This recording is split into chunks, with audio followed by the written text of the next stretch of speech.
Using Windows Firewall, pwede natin i-block ang any internet connection ng bawat program. Try nyo to.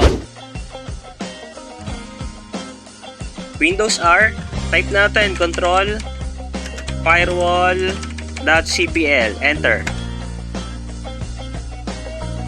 Advanced setting, sa inbound rules, click natin. Then yung new rules. Then program, next. Program path, para makuha natin, press Windows muna ako. Right click, open file location.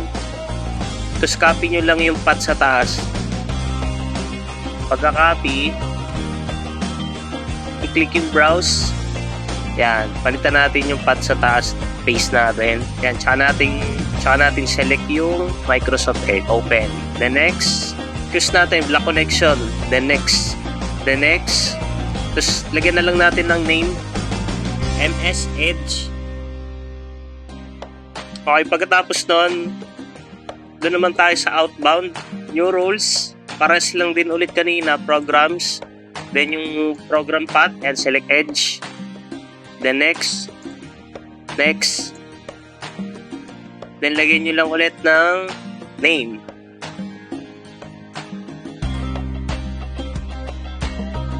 Ginawa ko lang sample yung Edge browser.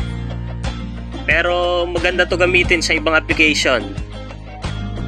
Alam mo na yon. So block na yung connection yan. Try na natin.